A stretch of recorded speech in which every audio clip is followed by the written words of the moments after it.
అందరికీ నమస్కారం. ఈరోజు నేను ప్రాస్టేట్ ఎన్లార్జ్మెంట్ దీని గురించి మాట్లాడుతున్నాను. ప్రాస్టేట్ అనేది ఒక గ్రంథి. అది యూరిన్ పోయే దారిలో బ్లాడర్కి యూరెత్రాకి మధ్యలో ఉంటుంది. పురుషులందరికీ ఉంటుంది.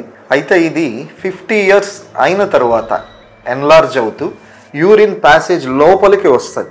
దీనివల్ల యూరిన్ ఫ్లోకి కొంచెం అబ్స్ట్రక్షన్ వచ్చే అవకాశం ఉంది. యూరిన్ ఫ్రీగా రాకపోవడం, యూరిన్ వెళ్ళడానికి ముక్కి వెళ్ళడం, దార సన్నగా రావడం, యూరిన్ పాస్ చేసిన తర్వాత పూర్తిగా కంప్లీట్ ఎంప్టీయింగ్ అవ్వకపోవడం, ఇంకా లోపల కొంచెం మిగిలిపోయిందనే ఫీలింగ్ ఉండడం, తర్వాత రాత్రుల్లో నిద్రలో లేచి ఒక్కసారి కంటే ఎక్కువ సార్లు యూరిన్కి వెళ్ళవలసిన అవసరం రావడం, యూరిన్ అర్జెంట్ అవ్వడం, వెళ్ళకముందే గుడ్డల్లో పడిపోయే ప్రమాదం, ఇలాంటివి బినైన్ ప్రాస్టేట్ హైపర్ట్రోఫీ లేకపోతే బీపీహెచ్ ప్రాస్టేట్ ఎన్లార్జ్మెంట్ యొక్క లక్షణాలు. ఇలాంటి లక్షణాలు ఉన్నవారు యూరాలజిస్ట్ దగ్గరకు వస్తే దానికి సంబంధించిన కొన్ని ఇన్వెస్టిగేషన్స్ ఉంటాయి. అల్ట్రాసౌండ్ స్కాన్ అని, యూరిన్ టెస్ట్ అని, తర్వాత యూరోఫ్లోమెట్రీ అని ఇవి చేస్తాం.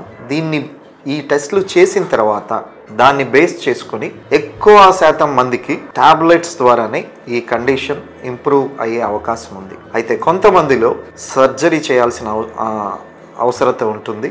వీరికి TURP ట్రాన్స్యూరెథ్రల్ రిసెక్షన్ ఆఫ్ ప్రాస్టేట్ అనే సర్జరీ చేస్తాం.